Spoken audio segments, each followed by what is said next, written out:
بسم اللہ الرحمن الرحیم نحمدہ ونصلی ونسلم علی رسولہ النبی الکریم اما بعد فاعوذ باللہ من الشیطان الرجیم بسم اللہ الرحمن الرحیم لقد کان لکم فی رسول اللہ اسوۃ حسنہ صدق اللہ مولانا العظیم۔ الحمدللہ،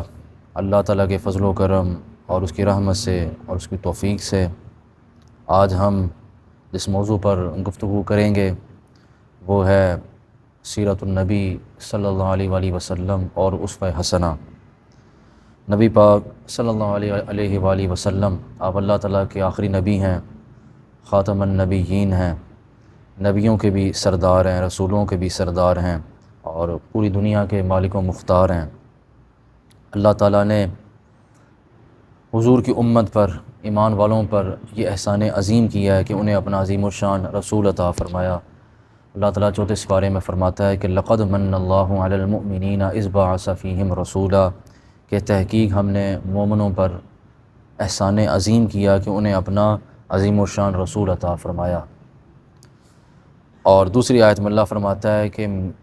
تمہاری زندگی میں میرے محبوب کے لیے بہترین نمونہ ہے، یعنی حضور جو زندگی میں جو آپ نے عمل کیا یا جو امت کی رہنمائی فرمائی،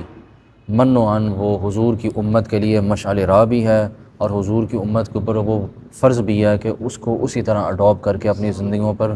نافذ العمل کیا جائے۔ اللہ تعالیٰ نے ہمیں کئی چیزیں عطا فرمائیں۔ اللہ تعالیٰ نے انسان کو دیکھنے کے لیے آنکھ دی، سننے کے لیے کان دیے، سونگھنے کے لیے ناک دیا، بولنے کے لیے زبان، پکڑنے کے لیے ہاتھ، چلنے کے لیے پاؤں، یعنی اللہ تعالیٰ نے ایک شاہکار قدرت انسان کو بنایا۔ مگر کسی بھی نعمت کے دینے پہ، کسی بھی نعمت کے ملنے پہ اللہ تعالیٰ نے یہ نہیں کہا کہ میں نے احسان کیا، مگر جب اپنے محبوب کو بھیجا تو اللہ تعالیٰ نے فرمایا کہ میں نے ایمان والوں پہ احسان کیا، عظیم الشان احسان کیا کہ انہیں اپنا محبوب عطا فرمایا۔ اور احسان اس چیز پہ جتلایا جاتا ہے کہ جس پہ دینے والے کو بھی فخر ہو اور آگے جس کو دیا جا رہا ہے اس کو بھی اس کی قدر و منزلت ہو۔ تو ہم حضور کا میلاد مناتے ہیں، میلاد کی محافل منعقد کرتے ہیں، سیرت النبی کی محافل کرتے ہیں، حضور کی زندگی کے مختلف پہلوؤں کا ذکر کرتے ہیں، آپ کے بچپن کا ذکر ہے، لڑکپن کا ذکر ہے، جوانی کا، 63 سالہ زندگی کا آپ کا جو ایک احاطہ ہے اس کا احادیث کے اندر اور اس کے علاوہ تاریخ کے اندر اور حضور کے شمائل کے حوالے سے بڑی کتابیں لکھی گئی ہیں، مگر ضرورت اس امر کی ہے کہ ان چیزوں کو اپنی زندگیوں کے اوپر نافذ العمل کیا جائے کہ نبی پاک صلی اللہ علیہ وآلہ وسلم نے جو ہمیں حقوق بتائے ہیں، جو والدین کے حقوق ہیں اور جو والدین کے فرائض ہیں، اولاد کے حقوق کیا ہیں، اولاد کے فرائض کیا ہیں، میاں بیوی کے حقوق، دوست احباب کے حقوق، رشتہ داروں کے حقوق، ہمسایوں کے حقوق، یعنی یہ وہ بنیادی چیزیں ہیں کہ جن کا نبی پاک صلی اللہ علیہ وآلہ وسلم نے پریکٹیکل کر کے دکھایا ہمیں۔ آپ نے بظاہر تو 63 سال اس زندگی میں گزارے، مگر آپ نے ایک پوری لائف، یعنی ایک پورا ہمیں آئین کہہ لیں، کانسٹیٹیوشن کہہ لیں، ایک درجہ بندی کہہ لیں کہ آپ نے امت کو دی ہے کہ آپ نے اس عرصے میں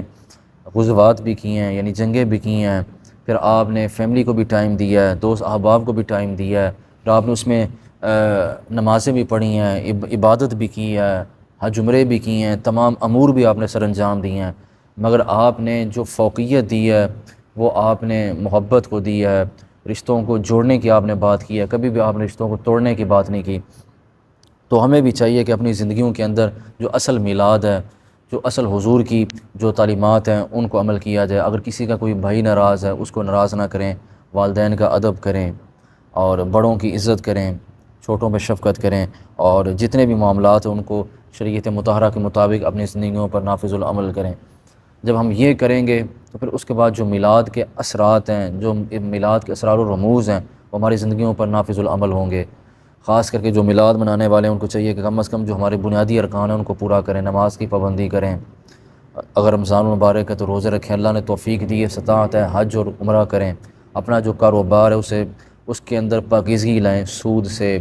ریاکاری سے اور کم تولنے سے محفوظ رکھیں۔ یعنی یہ وہ چیزیں ہیں کہ جب ہم ان چیزوں کو اپنی زندگیوں پر اڈاپٹ کریں گے تو پھر جو ہم میلاد مناتے ہیں اس کا بھی حق ادا ہوگا، اور دوسرا ہماری زندگیوں کے اندر بھی یہ جو تبدیلی ہے یہ آئے گی۔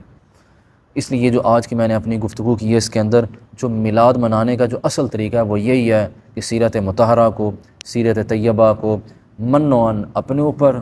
اپنی فیملی کے اوپر، اپنے رشتہ داروں کے اوپر اس کو عمل کیا جائے، تو پھر اللہ تعالیٰ ہمیں جن مسائل میں ہم گھرے ہوئے ہیں اللہ تعالیٰ ان سے بھی ہمیں محفوظ رکھے گا، اور اللہ تعالیٰ ہماری زندگیوں کے اندر بھی ایک انقلاب برپا فرما دے گا۔ جو میں نے بیان کیا اللہ سب سے پہلے اس پہ مجھے اور ہم سب کو عمل کرنے کی توفیق عطا فرمائے۔ وآخر دعوانا الحمد للہ رب العالمین۔